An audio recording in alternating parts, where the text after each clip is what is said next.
Hello mga ka-Berks! Welcome back to my channel, Karidads FT. Ayan, napakaganda po ng bulaklak. Ayan, bulaklak. Ang bango ng bulaklak. So, welcome back to my channel, Karidads FT Food and Travel. Ito na po ang ating mga bidang-bidang ingredients mga ka-Berks.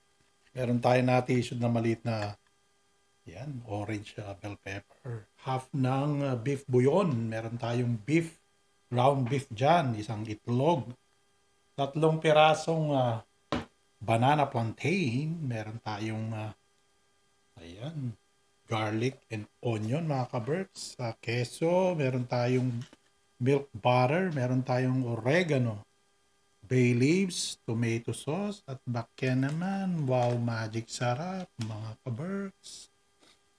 Ayan, meron din tayong ground black pepper, oyster sauce, meron tayong cooking oil, meron tayong minced powder, paprika, parsley, yan, toppings po natin. At itong nabili nating razon mga ka-Berks. Yan, kumpleto na po siya. Meron na rin po siyang ingredients na onion, combine ng cilantro mga ka-Berks. Parang 5 spices na po yan at syempre i-bake natin mga ka-Berks. Ayan. Ito po is ingredients po na shinare ni Amarilis Lopez Pagan. Salamat po kay Amarilis Lopez Pagan na kanya po itong ingredients at tara na, lutuin na natin mga ka-Berks. So ito, iwain natin siya at ma-fry natin siya mga Berks. So, let's go!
Kaya mga ka-Berks, tapos na.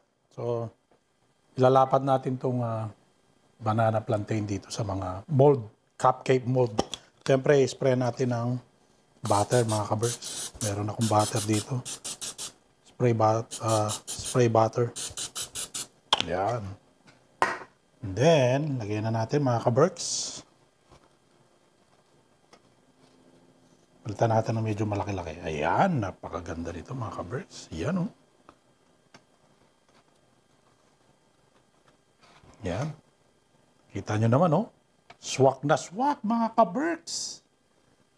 Piliin natin yung medyo malapad, malaki.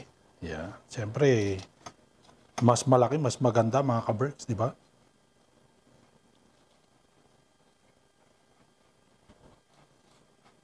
Yan.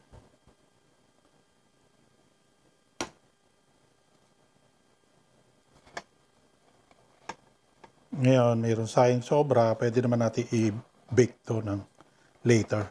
Pero for the meantime, itong first batch natin, nasa 350 for 15 or less, 15 minutes or less, mga ka-Berks. Yan.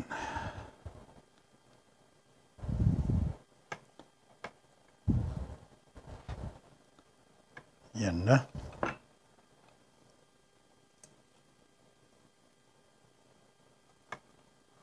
For the meantime, 8 lang muna mga ka-Berks, di ba? Tapos, spray natin yung bottom ng egg. Yan.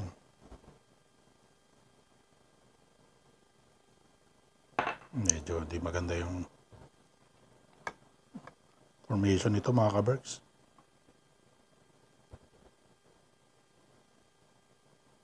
Yan. Actually, pwede natin i-buhos to dito eh. Kalat na lang natin dito mga ka-Berks. Yan. Para solid na solid. Yan. Ito Puerto Rican pero medyo may Filipino version din mga ka-Berks. Yan. Lupit.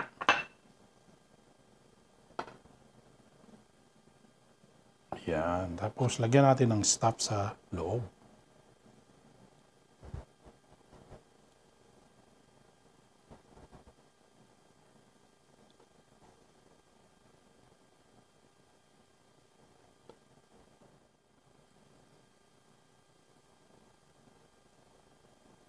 So, tig-isang scoop muna mga ka-Berks. And then, ipipress natin konti.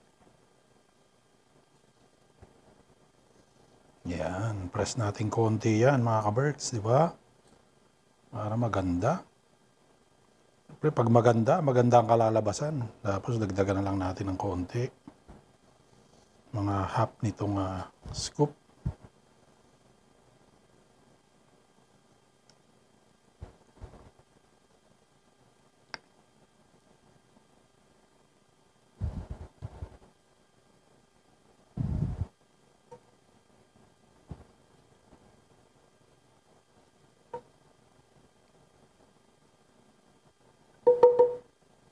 Ayan. Kung may natira nga po is para sa mga natira natin. Pinapainit ko na nga po pala yung oven, 350 degrees. Ayan. Tapos lagyan natin ng topping. Ayan. Brush natin ng egg. Egg yolk.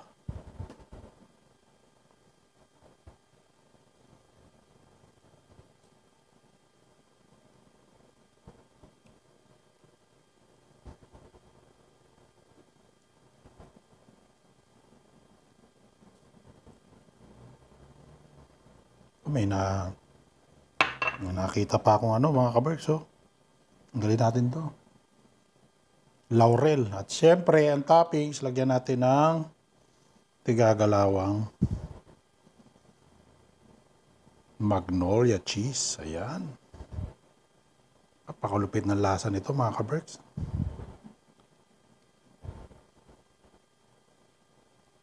See, Caridad's FT version ito mga ka-Berks.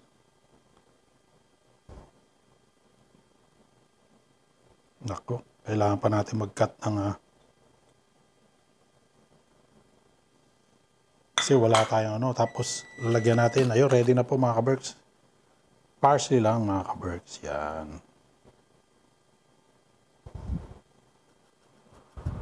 So lalagyan natin ng cheese to mga kaberks.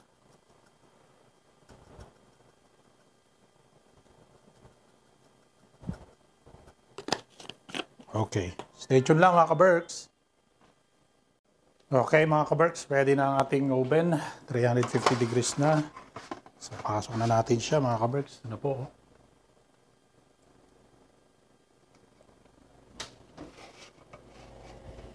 Ilagay ko po sa isang panulay para madali natin siyang mahawakan mga kaberks. So set na natin for 15 minutes. Start timer.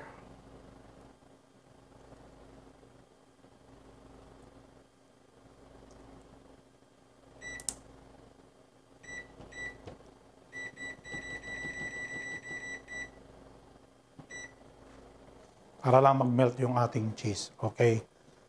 Stay tuned.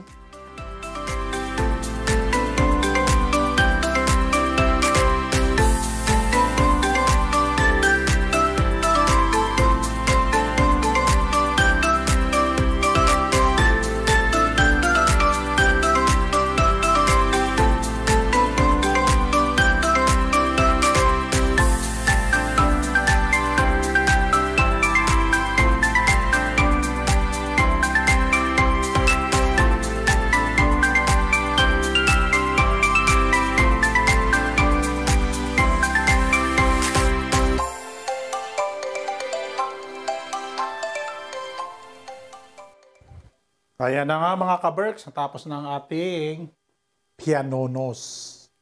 Puerto Rican dish po.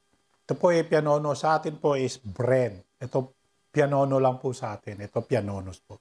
So, first time ko po nagluto at mukhang masarap po mga kaberks. Papasalamat po uli ako kay Amarilis Lopez Pagan sa kanya po. Shinare ang recipe na ito. So, lagyan natin din ng banana ketchup mga kaberks. Kasi sasabay natin sa rice. Ayan. So, sabi ko nga, version ko po ito. May halong mix na Hispanic and Filipino dish.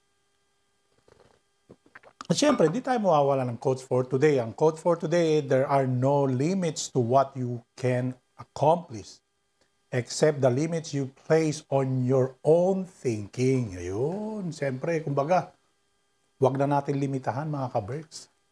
Kumbaga, dati nga po, di ba, nangangarap tayo. Mangarap na tayo ng malaki, di ba? Para pag umasenso tayo, malaki ding asenso. Yun lang po ang akin mga amazing!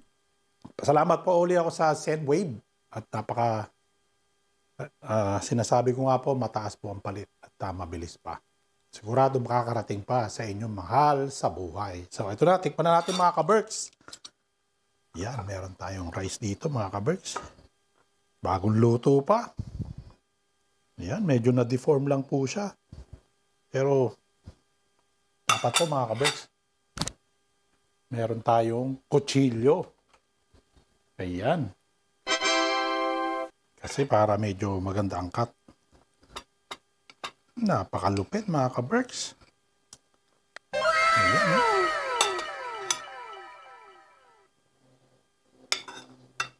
Yan o. May cheese pa. Nagme-melt pa mga kaberks. Lagyan natin ng konting ketchup.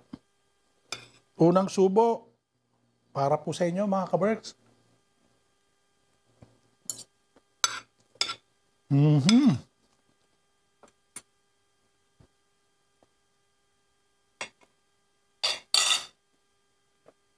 Napakabalupit ng lasa mga kaberks.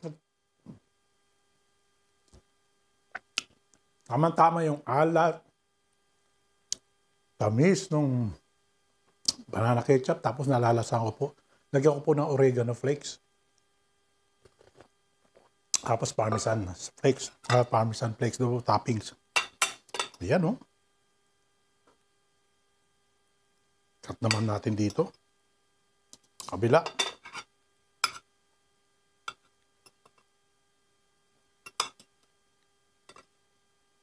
Ayan. Alam mo, subo naman para sa akin. Mhm. Mhm.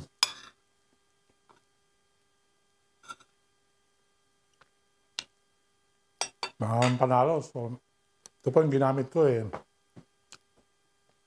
Ground beef, 1.2 pounds. Yan. Mga 600 grams po mga kaberks. Ito na po ang gawin nyo. Kaya nyo po ito. At sigurado ko napakasarap mga kaberks. Siguro sa susunod para medyo mag-bind siya. Talihan ko siya mga kaberks, no? Lagyan ko siya ng twain ba? Yung panali na pwede pang cooking. So, anyway, like, share, and subscribe po. Caridad FT. Huwag po kayo makakalimot. Caridad FT, food and travel, mga kaberks. So, bye for now. See you later. Bye!